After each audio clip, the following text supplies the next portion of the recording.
Dude, why are you rubbing my boyfriend? Oh, I spilled coffee on his... Get away from him! Welcome to MsMojo, and today we're counting down our picks for the top 10 relatable Nickelodeon couples. I need to ask you something. What? Please, come closer. What is it? Will you go penguin sledding with me? For this list, we'll be looking at the romantic relationships of animated and live-action duos from the Nick TV channel that resonate with our experiences. Which Nickelodeon couple do you relate to most? Let us know in the comments. Number 10, Danny and Sam, Danny Phantom.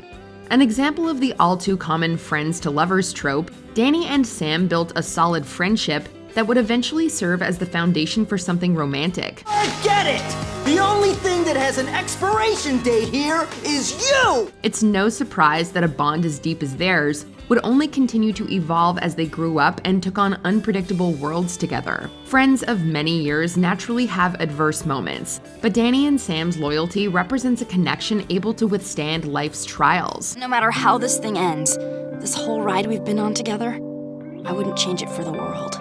Not one bit. While we can't necessarily relate to their adventures facing ghost hunters and villains, we can certainly relate to this couple's ride-or-die dynamic. Not to mention the scene where Sam kisses someone else in front of Danny, the ultimate way of exposing potential feelings. Hate to do this to you, Danny, but if I can't break Ember's spell, I'm gonna have to break your heart. What are you looking at?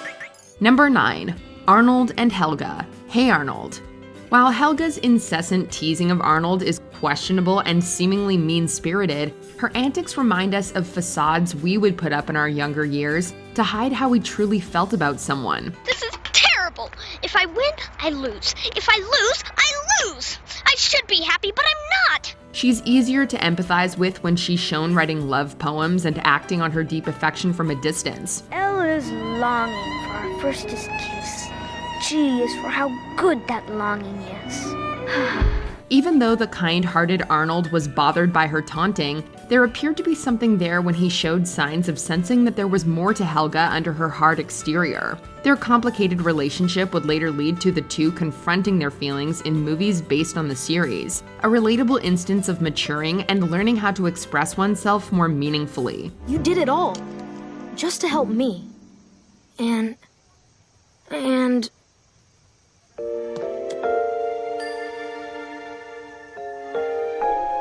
Number 8. Beck and Jade. Victorious. Having a partner who challenges but grounds you is often key for a lasting relationship. Just get a new phone. Don't give her advice. Don't! Man, you make me happy. Blech. Although Beck and Jade's romance was not perfect, their different personalities were valuable in keeping things interesting and creating endearing moments of balance and compromise. The couple's differences inescapably posed some challenges, evidenced by their breakups throughout the series. However, the magnetic duo always managed to find their way back to each other. I didn't think the dog would bug out like that. I just wanted you to have a dog because I know you've talked about getting one ever since I met you, and I thought that maybe... We might not want to compare ourselves to the aggression and intensity of Jade, but the passion and jealous tendencies she displayed while dating Beck is extremely relatable. Scolding a significant other for texting other people, guilty as charged. Yeah, a friend who's already sent you 6 text messages today. 7. Number 7. Luna and Sam, The Loud House. As many have come to learn, taking a risk for love can be just as terrifying as it is rewarding. Sam's way out of my league, dudes. No way! It's not true. Yeah, Luna, you are totes still in this. This was the case for Luna, who grew anxious when deciding to pursue her crush on Sam. Luna's fear and self-doubts are very familiar feelings, but the courage she showed when she slipped Sam a love note relayed an important lesson about life, that taking a leap of faith can be worth it. Why are we sitting around waiting for them to come to us? We should go to them! Once Luna learned that her love was not unrequited, the pair bonded over a common desire to try new things together as a couple. 1 cup flour, 2 cups of lard, and maybe we should mix it up now. Also worthy of mention is the support Luna received from her family as she explored her sexuality, an experience comparable to more and more real-life stories. Number 6. Sam and Freddie, iCarly. Oftentimes, the line between love and hate is blurred. But I give Freddie a negative, too. For what? Just for being you. You know, they say when a girl constantly rips on a guy, it really just means she has a crush on him. Enemies turned brief lovers, Freddie and Sam are a classic example of this fickle reality. Sam's relentless mocking and teasing of Freddie comes across as suspicious, as it reminds us of typical childlike attempts to flirt or mask secret admiration. Wow, that's a lot of Parmesan. What are you, the cheese keeper? Understandably, Sam could have been acting this way to avoid the vulnerability that comes with showing your true emotions. I was just gonna say that we should kiss? You're gonna break my arm now, right? However, once the pair acted on their connection, their whirlwind relationship lived up to the popular notion that opposites attract. Bickering is bound to be a part of any couple's dynamic, especially when the two involved are so different. Hey, I hate you. Hate you too. Number 5. Aang and Katara, Avatar: The Last Airbender. Aang quickly developed a crush on Katara after she freed him from an iceberg. If we were in the young Airbender's shoes, we certainly would have done the same after locking eyes with the beautiful, older waterbender. After meeting her, Aang made adorably awkward attempts to impress Katara, who was often preoccupied with protecting the Avatar and helping him save the world. Nothing, just that Aang is one powerful bender. I suppose he is. But hints of mutual interest were shown throughout the series, finally culminating in an official expression of feelings at the show's end. What if I don't come back? Aang, don't say that. Of course he'll... While we may have liked to see these two pursue something romantic earlier on, we understand their slow progression, considering the best romances commonly grow naturally over time.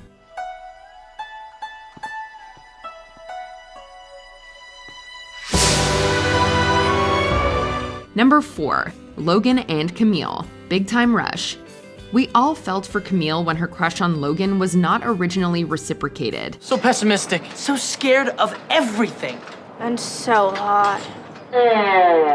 Okay. Rejection is a disheartening feeling everyone has likely experienced in some aspect. But as the show developed, so did their eventual relationship, resulting in an on-again, off-again journey fraught with fun, confusion, jealousy, and a bit of craziness.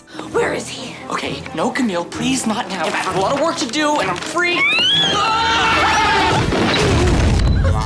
Finally! The pair's navigation of both their first real relationships resonates with our initial romances, as no one is an expert on love when they are newly discovering what it's all about. And though hard to watch at times, Logan and Camille accurately show that falling for someone is rarely an easy and stable ride. After all, are you really in love if your feelings aren't driving you a little crazy? What's true is, every time I come back from a long trip, you tackle me. And this time, you didn't. Number 3. Josh and Mindy, Drake and Josh. The love-hate relationship trope of Josh and Mindy is one that most competitive or like-minded couples can understand. Hey, so Josh, you can't beat me at anything. Oh, yeah?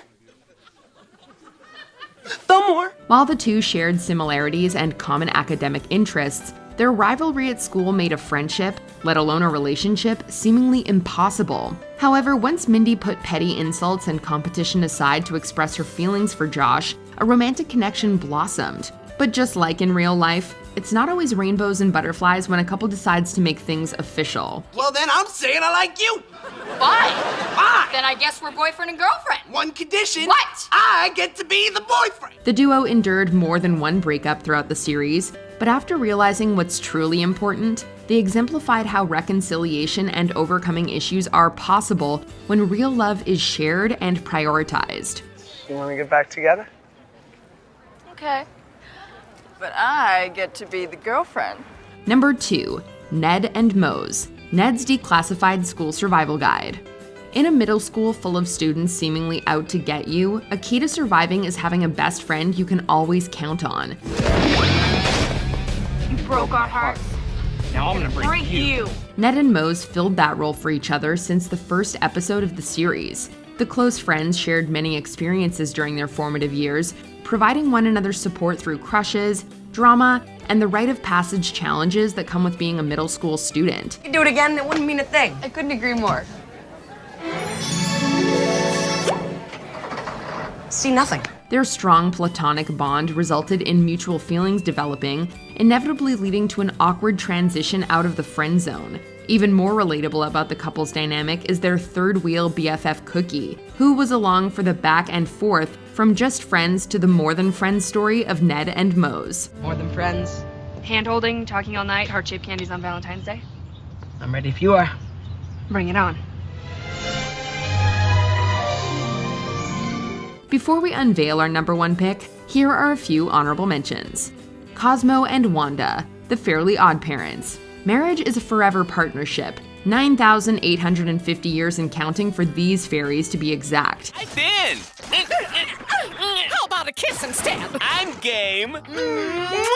Logan and Quinn, Zoe 101. Opposites attract when the arrogant pretty boy and quirky intellectual find love. I love Quinn Pensky!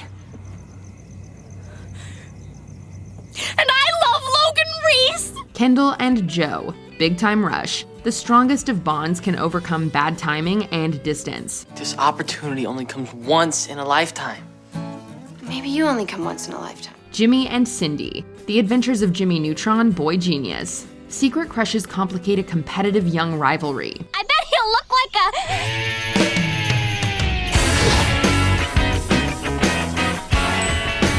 Hunk muffin. Quinn and Mark, Zoe 101.